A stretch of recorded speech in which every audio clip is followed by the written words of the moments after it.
রাজ্যে দুদিন টানা বৃষ্টিতে গোমতী নদীর জল রীতিমতো ঊর্ধ্বমুখী।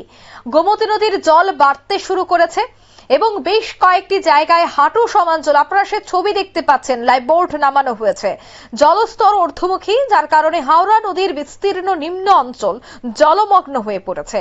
যে বোর্ড নামানো হয়েছে সেই বোর্ড দিয়েই মানুষকে উদ্ধার করা হচ্ছে। যারা আটকে পড়েছেন তাদেরকে উদ্ধার করে নিয়ে যাওয়া হচ্ছে। রয়েছে প্রশাসনিক আধিকারিকরা জলমগ্ন এলাকায় পরিস্থিতি খতিয়ে দেখছেন। পশ্চিম ত্রিপুরা জেলা সহ সভাপতি তথা ভারপ্রাপ্ত সভাপতি বিশ্বজিৎ শীল তিনি সরেজমিনে গোটা এলাকা পরিদর্শন করেছেন এবং যারাই বাড়ি ঘরে আটকে রয়েছেন তাদেরকে খাবার পৌঁছে দেওয়া, অন্যদিকে তাদেরকে বাড়ি থেকে উদ্ধার করে রিলিফ ক্যাম্পে নিয়ে রাখা, সবটা বিষয়ে কিন্তু সরেজমিনে নিজেই খতিয়ে দেখছেন সহ সভাপতি তথা ভারপ্রাপ্ত সভাপতি বিশ্বজিৎ শীল। কি বলছেন তারা, শোনাচ্ছি। পরিস্থিতি তো এখন পর্যন্ত মোটামুটি বিপদ সীমার নিচে আছে, যেটা ডেঞ্জার জোন আছে অতিরিক্ত এখনো হয়নি। তো যদি বৃষ্টি হয় সেই জায়গায় বন্যা হবে, এটা নিশ্চিত। তো এটা আপনারা জানেন যে আমাদের এই বলদাখাল এবং আমাদের যেটা কাশীপুর, আমাদের রেশন বাগান, এইসব অঞ্চল নিচু জায়গা, সেখানে বৃষ্টি হলে একটা বন্যার পরিস্থিতি তৈরি হয়। তো এটা প্রত্যেকবারই এটা হয়। তো কালকে থেকে অবিরাম বর্ষণ হচ্ছে, সেই জায়গায় বন্যার পরিস্থিতি সৃষ্টি হয়েছে। তো প্রশাসন থেকে সব ধরনের ব্যবস্থা সেখানে নেওয়া হয়েছে। আমাদের যে বিয়ে বাড়ি আছে, এটা অমূল্য বিয়ে বাড়ি, সেখানে শেল্টার হাউস খোলা হয়েছে। তো সেখানে প্রশাসনের তরফ থেকে মাইকিংয়ের ব্যবস্থা করা হয়েছে এবং বোর্ড নামানো হয়েছে। ডিজাস্টার ম্যানেজমেন্টের যারা আছে তাদেরকে নামানো হয়েছে, টিএসআর নামানো হয়েছে, আমাদের 10 ব্যাটালিয়ন নামানো হয়েছে, আমাদের এসডিএম, এডিশনাল এসডিএম এবং আমাদের ডিএম সাহেবও সকালবেলা এসে এই পরিস্থিতি খতিয়ে দেখছেন। এসডিএম এবং এডিশনাল এসডিএম কন্টিনিউ এখানে আছেন, তাদের যে টিম সেটা নিয়ে আছেন, স্কাউট গাইড আছে, তাছাড়া ভলান্টিয়ার্স আছে।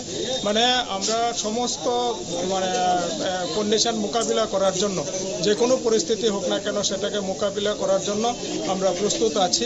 সবাইকে সেখানে অনুরোধ করা হচ্ছে যে বাড়িঘর ছেড়ে যাতে তারা শেল্টার হাউসে আশ্রয় নেয়। তো আমি আপনাদের মাধ্যমে এটা আহ্বান রাখবো যে এলাকার মানুষ যারা আছে তারা একদম যখন পুরো ফ্লাড না হয় ততক্ষণ অবধি তারা ঘর থেকে বেরোয় না।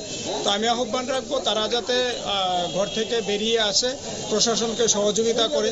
হয়তো এখন বেরোলো না, যখন জল বেশি হলো তখন আবার হেল্পলাইনে ফোন করবে, তখন আমরা উদ্ধার কার্য চালাতে তখন কষ্ট হয়ে যায়। তো আমি সবাইকে অনুরোধ করব যে আপনারা যেহেতু বন্যার পরিস্থিতি সৃষ্টি হয়েছে, আপনারা ঘর থেকে বেরিয়ে আসুন, এসে আমাদের প্রশাসনকে সহযোগিতা করুন। আপনারা নিরাপদ আশ্রয়ে নিন। আপনারা আপনাদের বাড়ি ঘরের লোকজন যারা আছে, গবাদি পশু যারা আছে, মূল্যবান কাগজপত্র যেগুলি আছে সেগুলি নিয়ে আপনারা শেল্টার হাউসে আশ্রয় নিন। সেখানে বাচ্চাদের জন্য দুধের ব্যবস্থা করা হয়েছে, যারা বড়রা তাদের জন্য খাওয়ার ব্যবস্থা করা হয়েছে। কোনো ধরনের অসুবিধা আপনাদের হবে না। তো যেটা পরিস্থিতি হয়েছে, বন্যার পরিস্থিতি, সেটা আমরা সবাই মিলে সেটাকে আমরা মোকাবিলা করব এবং এই পরিস্থিতি স্বাভাবিক না হওয়া পর্যন্ত আমাদের প্রশাসন, আমরা যারা আছি সবাই মিলে সেটাকে আমরা মোকাবিলা করব। পশ্চিম ত্রিপুরা জেলাতে কতটা শেল্টার হাউস খোলা হয়েছে এবং কতজন রয়েছে এই পর্যন্ত? পশ্চিম ত্রিপুরা জেলাতে এই জায়গাটার মধ্যেই সবচেয়ে বেশি পরিস্থিতি। আমি মোহনপুর এসডিএমকেও ফোন করেছিলাম, তো সেই জায়গায় কিছু মানুষ জড়ো হয়েছে, কিন্তু এখনো বন্যার পরিস্থিতি সৃষ্টি হয়নি। তার আগে ভাগে থেকেই সেখানে শেল্টার হাউসে নিয়েছে। তো আমাদের এই জায়গাটাই সবচেয়ে নিচু জায়গা। প্রথম যদি শেল্টার হাউস হয় এই চন্দ্রপুর চাম্পামুড়া বলদাখাল এরিয়াতে সবার আগে হয়।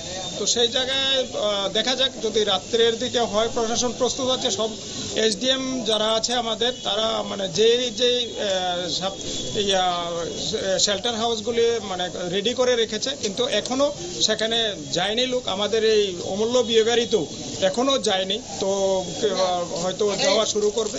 তো আমরা প্রস্তুত আছি, তারা আসলে কোনো অসুবিধা নাই, বা আমরা মাইকিংও করছি শেল্টার হাউসে আসার জন্য। আপনারা শুনলেন সভাপতির বক্তব্য। বর্তমানে তিনি সহ সভাপতি, তবে ভারপ্রাপ্ত সভাপতি হিসেবেই কাজ করছেন।